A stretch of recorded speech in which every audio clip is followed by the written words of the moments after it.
Bueno, Rodrigo, bienvenido a este espacio. ¿Y Gracias. por qué usted quiere ser alcalde de Bogotá siendo alguien de Neiva?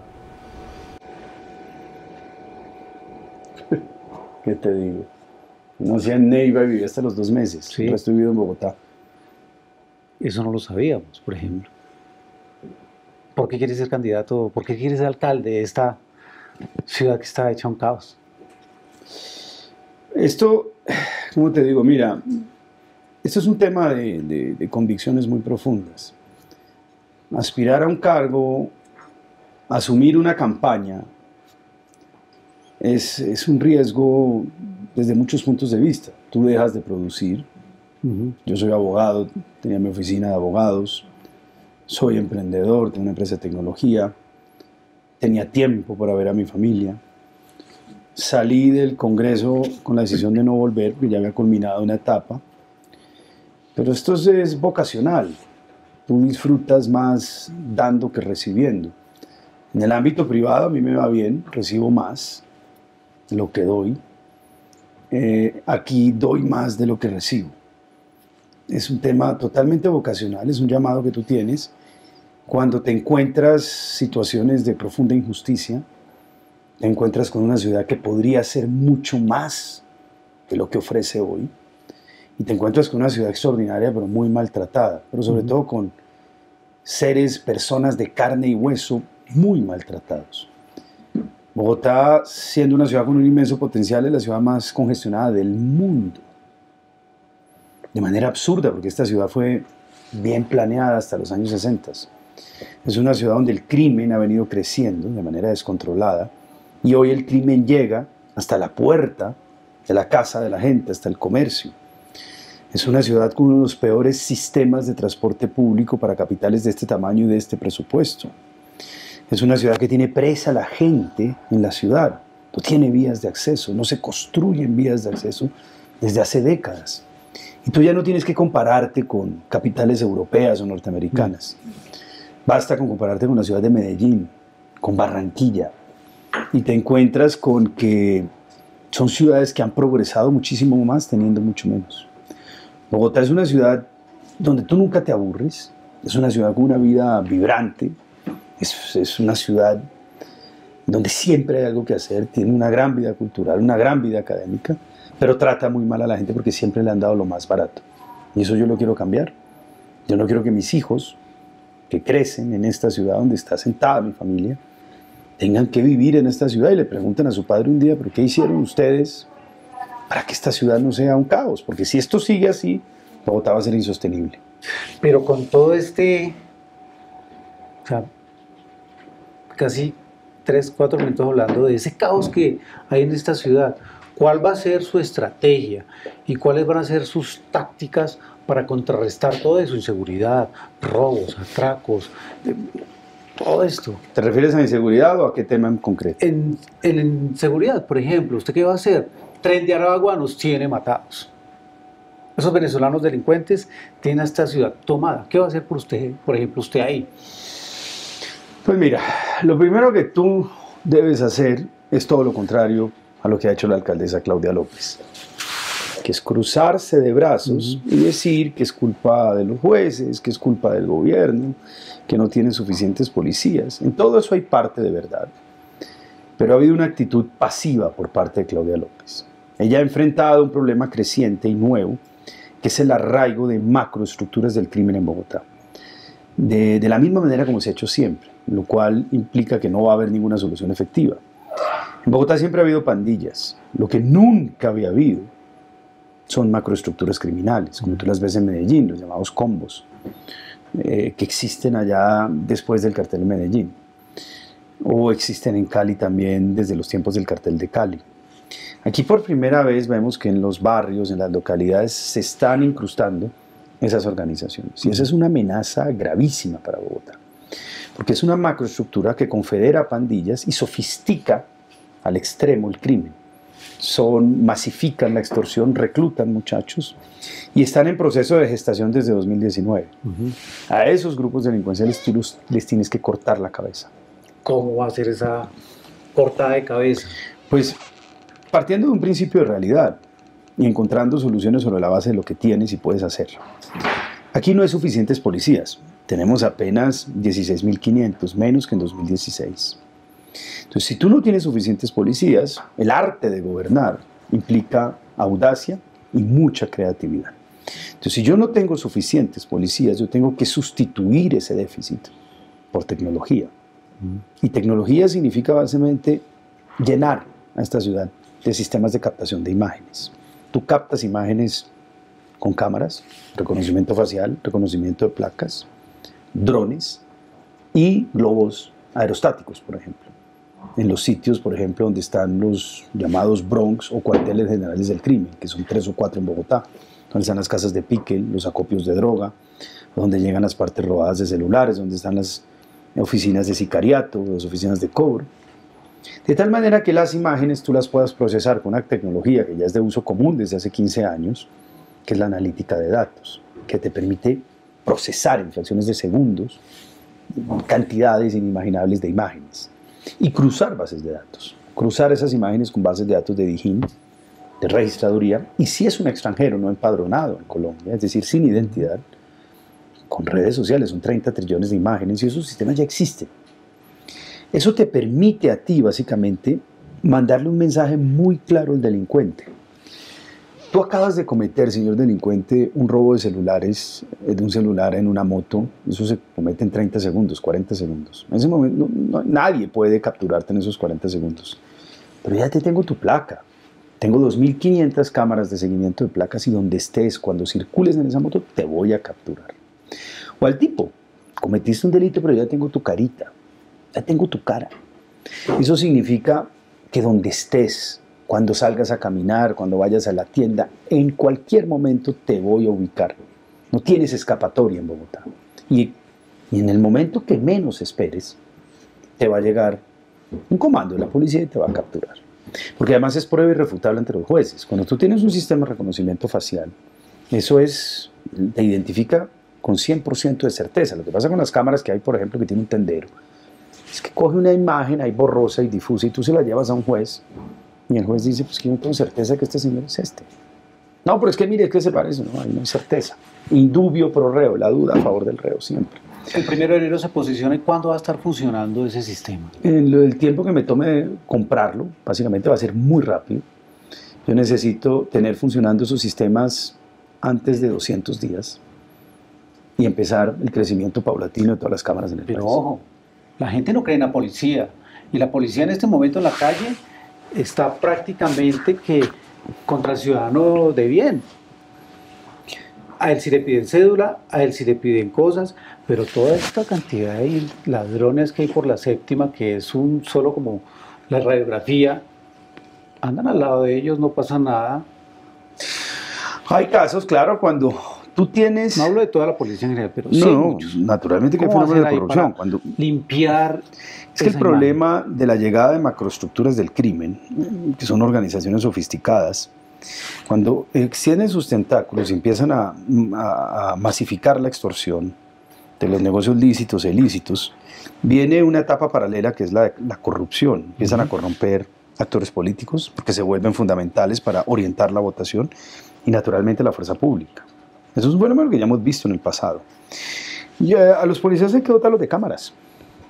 Toda operación de un policía tiene que estar acompañada de un sistema de cámaras, donde ellos grandes ciudades del mundo graben su operación, claro, porque aquí siempre llegan muchos dirigentes y muchos gobernantes que se dedican a elogiar a la fuerza pública, a hacer populismo con el amor a la fuerza pública, pero cuando llegan a gobernar los dotan de lo mínimo.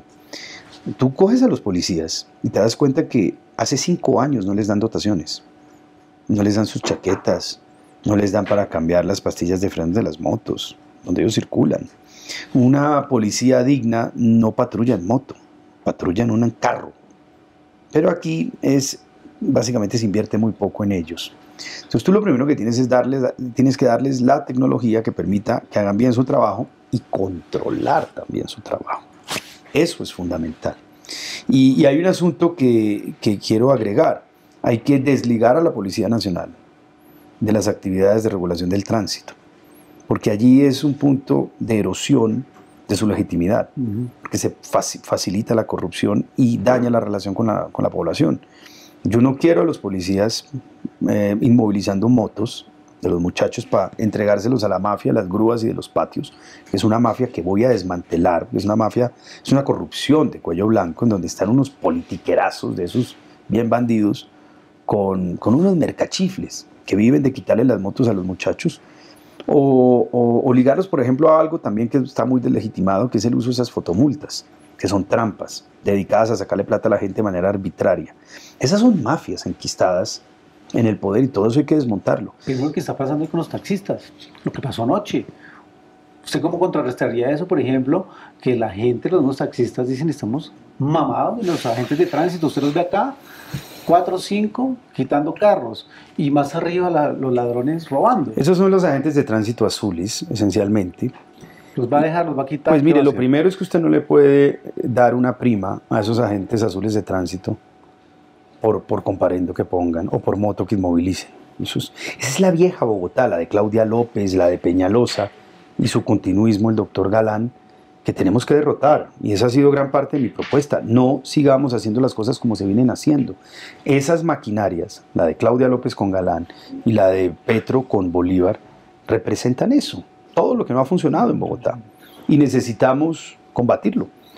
Yo he sido muy enfático y he llevado esa bandera en esta campaña, que voy a desmantelar esa mafia de fotomultas, porque es que en un país serio usted le avisan con 200, 300 metros donde hay una fotomulta para que no sea una trampa, bajan artificialmente el límite de velocidad a 50 mientras un Transmilenio le pasa a 80, cargado, teteado de gente. Eso no lo vamos a aceptar más. Y lo de las grúas y los patios, mire, ese es uno de mis primeros actos de gobierno. Yo no voy a permitir que le inmovilicen a un muchacho por cualquier razón o como regla general su moto y que le cobren 800.000 pesos, multa más sacarlo de los patios de esos delincuentes, de esos bandidos de cuello blanco, o el 80% de un salario mínimo. Es que esto es una locura. Y yo no entiendo cómo no ha habido más insatisfacción social y más protesta con ese tipo de abusos, porque en la alcaldía de Claudia López, como en la alcaldía de Peñalosa, que es Galán, se han dedicado a perseguir las herramientas de trabajo de la gente. La moto, el carro con el pico y placa más grotesco que he visto en cualquier ciudad del mundo, y a robarle los celulares a la gente en la calle. Entonces, el bogotano es fuerte, el bogotano es un héroe que sale a trabajar todos los días, que se monta a veces en un bus durante 3 horas, que en una ciudad donde llueve se monta en su motico, y aquí hay unos poderes establecidos, representados en esas maquinarias tóxicas, que viven de sacarle plata a la gente, con las fotomultas, con las grúas y con los patios, y permitiendo que florezca el crimen y le roban su celular.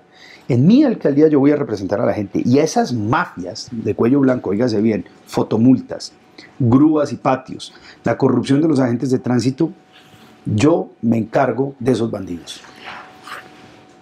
A Claudia López, según le entiendo, le quedó grande. Pero, a Peñalosa le quedó grande. Peñalosa, a ver, a Claudia le quedó grande. Pero vea usted, ¿a usted le va a quedar grande? No, a mí no me queda grande. ¿Por qué? Porque donde yo he estado he dado resultados. Donde yo he ido he hecho cosas importantes. Yo puedo hablar por mis frutos. Miren, mi actividad privada a mí me va bien. Como abogado, como empresario, como fui presidente de gremio, fui profesor universitario. Y cuando yo fui congresista, a diferencia de muchos, incluso de los que están aspirando, yo no llegué a calentar silla ni a devengar. Yo fui presidente de la Cámara y nunca tuve un puesto con Santos. Es más, casi me tumban justamente por arreglar muchos aspectos defectuosos de la implementación de del proceso de paz. Yo lo implementé, pero como soy independiente y no tenía puestos de Santos, yo le dije, esto pasa, pero pasa con estas reformas. Yo soy autor de la ley de donación de órganos. Es una ley que salva vidas todos los días. Es moralmente muy satisfactoria, salva 2 vidas al día en promedio. Soy autor de las 2 grandes leyes de reforma del sistema de deudas de ICETEX, que hace sufrir a muchos jóvenes. Son las banderas que tiene el gobierno hoy para reformar el ICETEX, son mis leyes. Ellos no han creado nada nuevo distinto a las leyes que yo hice, para que la cuota del muchacho sea proporcional a su ingreso, para que si el muchacho se queda sin trabajo, no le sigan cobrando y se le suspenda el cobro. Soy autor de la ley que prohíbe el porte y el consumo de drogas en parques y perímetros de los colegios, que es una ley importantísima. Soy autor de la primera ley penal de género, es decir, la primera ley penal especial para madres, cabezas pobres de hogar. Hoy el gobierno está implementando eso, saca pecho, pero la ley la hice yo. Yo le dije a Petro, fírmala a Petro cuando era senador. Y le dije a varios del Centro Democrático, a Paloma, a varios, pero la ley la hice yo y la redacté. Yo frené el Transmilenio de la séptima. Nadie había logrado frenar una troncal, yo la frené con una acción popular. Soy autor de la primera ley, y esa ley no pudo hacerse básicamente por el lobby de las plataformas, de los dueños de las plataformas tecnológicas, de la primera ley que resuelve el problema entre taxistas y plataformas. Esa ley es la que yo voy a aplicar cuando sea alcalde. Pero eso le iba a preguntar. Rodrigo ha hecho muchas leyes, lo que nos está dejando saber. Pero, por ejemplo, Bogotá huele a marihuana. Por todo lado huele a marihuana. Todo el mundo como si nada. Sí, parece una calle. Parece una calle de Estados Unidos. En Estados Unidos huele a marihuana en todas partes. ¿Cómo le va a poner esos dientes, esa ley, a toda esta gente? Mire, en esto hay que ser práctico de alguna manera. Es decir, yo soy liberal. Yo no voy por un proceso independiente por firmas, pero mi filosofía es liberal. Soy socialdemócrata, pero creo que la inseguridad es la primera de todas las injusticias. Es decir, el consumo de marihuana y de droga ya está, digamos, legalizado desde que existe la dosis mínima. Pero yo tengo unas líneas muy claras. Y yo digo, mire, el uso recreacional, pues ya el adulto verá qué hace con su vida. Yo no me meto en eso. Usted va por la calle y le ofrecen de todo. Claro, pero espérate un minuto. Entonces, lo que yo voy a controlar inicialmente y de manera extraordinariamente estricta es la protección del niño frente a la droga. Porque un muchacho a los 12, 13 años no tiene los elementos críticos para saber qué peligro enfrenta cuando tiene una droga, cuando puede consumir una droga. Entonces, por eso mi ley es parques, perímetros de colegios, polideportivos y regulación dentro de los conjuntos residenciales, en donde se prohíbe el porte y el consumo de droga, incluso la dosis mínima. Luego, pues veremos qué saca el Congreso de la República para regular lo que ya es un derecho, que es esa dosis mínima, y cómo se equilibra de alguna manera su consumo en el espacio público. Para ya ir terminando, dos temas clave. Ustedes, porque todos los que están en este momento postulados a este importante cargo, solo hablan de la juventud y los jóvenes, y ahí le metemos la primera línea que le ofende a Bolívar, y ahí le metemos a todo el mundo, pero ¿dónde estamos los de 40, 50, 60? O sea, ya desechados. ¿En qué asunto en particular? ¿Qué propuesta tiene para esto? Lo que pasa es que hay un problema muy urgente en Colombia y en Bogotá, y por eso se hace tanto énfasis en los jóvenes. Colombia está en lo que llaman el dividendo generacional. Esta es la franja más grande de población hoy, es población activa. Y tú te encuentras con 308.000 muchachos que no estudian ni trabajan. Esa es una de mis grandes prioridades. Y respecto ya a la población general, pues yo soy consciente que hay que buscar programas de empleo para esos muchachos, sí, pero programas de empleo en general. Y esa va a ser mi gran prioridad. Yo voy a fomentar el crecimiento económico. ¿Va a dar bonitos de 1 millón de pesos, de 500.000 pesos? No, yo no. Por ejemplo? ¿Qué va a hacer con primera línea? Uno no regala plata, ya termino. Pero sí vamos a fomentar, por ejemplo, la generación de empleo en la economía popular, en las tiendas, en los comercios populares. Los jóvenes no quieren trabajar. No digas eso, no digas eso. Todo joven quiere trabajar. Todo fácil, sobre todo ahora con este gobierno. No, yo nunca diría que los jóvenes no quieren trabajar. El trabajo y el estudio son los lugares donde se identifica, donde se ubica un joven. Sí. Los bogotanos no son perezosos, todos quieren trabajar. Vamos a crear un programa de subsidio de generación de empleo que va de la mano con formalización de microcomercios. La carga laboral más importante para un comercio popular es básicamente la carga laboral. Entonces vamos a subsidiar entre el 20 y el 30% de la generación de desempleo a la altura de 60.000 cupos al año. Y yo espero con eso bajar la tasa de desempleo juvenil en 3 puntos, porque la tasa de desempleo juvenil es mucho más alta que la tasa de desempleo entre los 30 y los 50. ¿Qué hacer con Transmilenio, con los colados? ¿Cómo va a ser? Es otro dolor de cabeza de esta ciudad. Transmilenio en sí es un dolor de cabeza. El gran problema es Transmilenio. Y hay una narrativa que busca echarle la culpa de todos los problemas de Transmilenio a los colados, y eso no es cierto. Es un problema, pero no es el gran problema de Transmilenio. Transmilenio es caro y malo. ¿Cuánto cuesta el pasaje? 2.950 pesos, para que tú te hagas una ¿Y idea. el chip es caro o barato también? Sigue siendo caro también. ¿Cuánto cuesta ese? 2.750. Es caro básicamente porque 2.950 pesos es 60 centavos de euro. 60 centavos de euro es lo que paga un señor en tiquetera de 10 para viajar en un metro, como el de Madrid, que tiene 300 kilómetros y pasa cada 2 minutos. Y el señor en Madrid se gana 8 veces lo que se gana un bogotano. Fuera de eso, si tú vives, por ejemplo, en ciertas zonas de Bosa, de Suba, de Kennedy, para llegar a la Troncal, porque el problema de Transmilenio es que depende de avenidas, porque son autopistas para buses, tú tienes que salir de Bosa. Bosa, por ejemplo, es una ciudad laberinto, solo tiene 3 entradas y tiene densidades de 300 habitantes por hectárea. Entonces obviamente ya no entra una Troncal, entonces tienes que salir de allí, y para salir de allí tienes que tomar lo que se llama un alimentador que nunca pasa, que pasa en una hora de pronto 2 veces, completamente teteado.